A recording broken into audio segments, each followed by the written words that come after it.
Hi guys. It's probably not gonna be a long time for me to upload this really long video. It's gonna be super long. Let me tell you what this is about. There's 3 parts. One part is one video, the second part is another video, and the third part is the 2 videos combined to make a resemblance. So, my video is gonna be conspiracy theory on 9/11. And I'm going to compare Shane Dawson to Michael Moore. If you don't know who Michael Moore is, search up Fahrenheit 9/11. And if you search Fahrenheit 9/11, it's going to show Michael Moore. And you press that, and it's 2 hours and 2 minutes.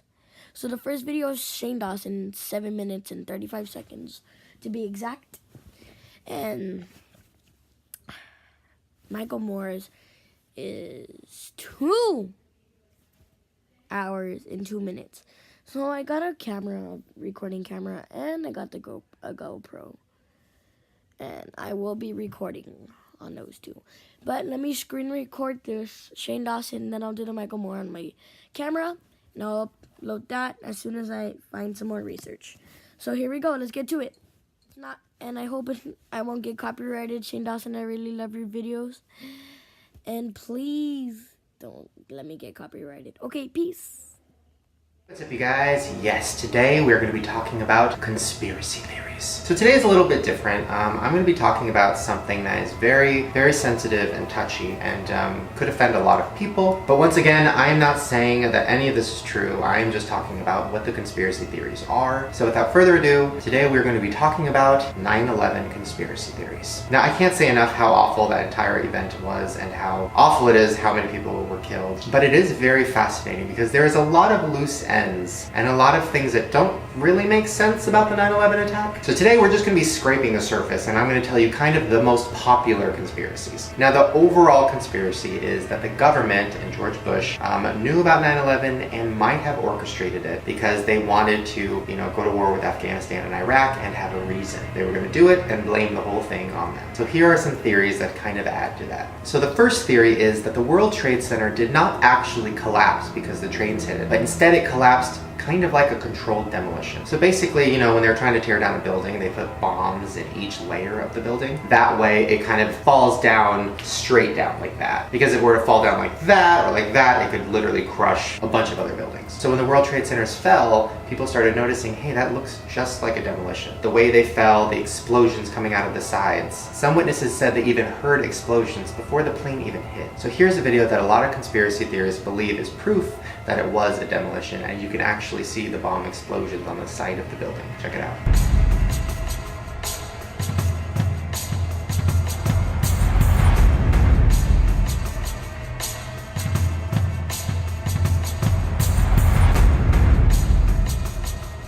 I don't know, to me it definitely looks like explosions. Doesn't really make sense, but once again, it's just a conspiracy. Now, a lot of scientists too came out and said there's no way that a plane flying into a building could cause the building, the whole thing, to fall down. That just does not happen. Scientists also said that the actual planes, the commercial airline planes, are made out of very light aluminum because, they have to fly through the air. So there's no way they could have caused that much damage to those buildings. Now, a plane also flew into the Pentagon as well, and that is even more confusing. First of all, the hole that was left after the plane flew into the Pentagon was much smaller than an actual commercial plane. A plane is 125 feet long. The hole that was in the Pentagon was 16 feet long. That just doesn't make any sense. A lot of people are saying that it was actually a missile that flew into the Pentagon and that it was made to look like a plane. Also, the plane would have been shot down. If it was really coming anywhere near the Pentagon, they would have shot it down. So why did it get there?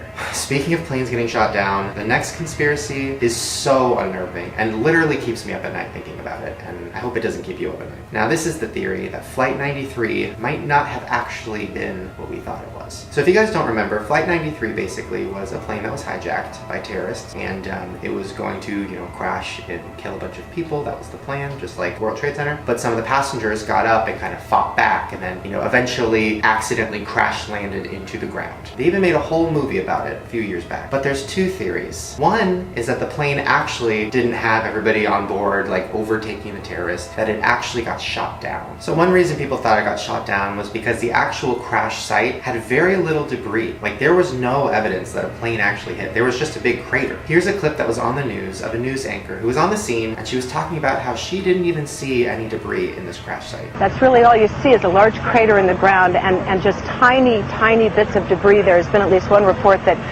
the investigators out there, and there are hundreds of them, as I said tonight, have found nothing larger than a phone book. See, that's kind of scary. Then they found some debris 10 miles away from the actual crash site, which makes you think, well, if it did get shot down, it would have started exploding in the air and debris would have been spread out by 10 miles. Some witnesses even say they saw a small military plane fly by right after the crash, which makes you think, was it there because it had just shot down that plane? I don't know. Now, the second theory about Flight 93 is very scary. This is the one that keeps me up at night. Okay, basically, the theory is that the plane actually landed safely and that all of the people inside were taken off of the plane and were executed. And they're saying that it wasn't actually a plane that crashed into the ground. It was just a missile. And it was just to make us think that a plane crashed into the ground and to make us think that all those people died from terrorists. So what conspiracy theorists think is that the government took this plane that was filled with people and kind of flew them to another location and just took them all out.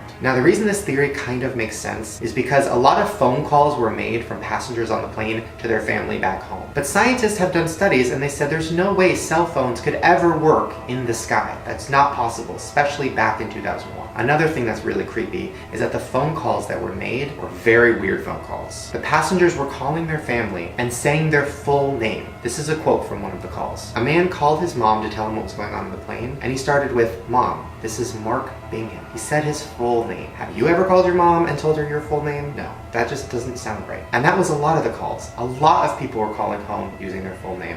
I don't know. Sounds creepy. A lot of the family members have actually come out and said, I don't know what was going on, but that was not my child that called me. That was somebody else. So it makes you wonder, are all those people that were on Flight 93 actually dead? Maybe they're not even dead. Maybe they are living in seclusion somewhere. I don't know. Now, the last theory we're going to talk about today is something we've talked about previously, which is crisis actors. Now, crisis actors, once again, are people who pretend to be victims or pretend that they were there during some crazy event and they go on the news and they talk about it. But in reality, they're actors and they kind of just go from event to event and put on a wig and different glasses and pretend to be different people. So here's some footage of a man who was interviewed on 9/11 about what went down. Check it out. Scream right into the side of the Twin Tower, exploding through the other side.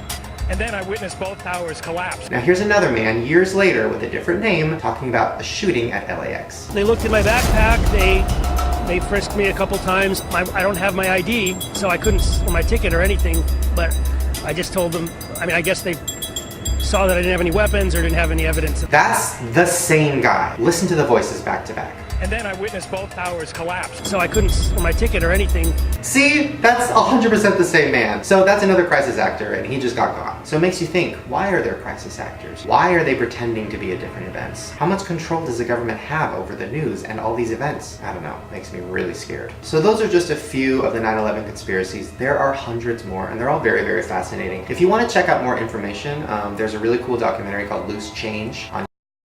So guys, I hope you liked this video. It's part 1 of a conspiracy video. As you see, I got a new banner. Red hoops and don't include me. My name is in cursive. Her name is regularly. Can't see it? There it is. So guys, I hope you liked this video, part 1. That was really interesting. In the next video, I'm going to do more research and finish the whole video. It took a long time, but we'll get there. And let's see if that really happened, with the bombs exploding on the sides of the Twin Towers. Even people experienced it. So, thanks for watching. Hope you liked this video. Bye!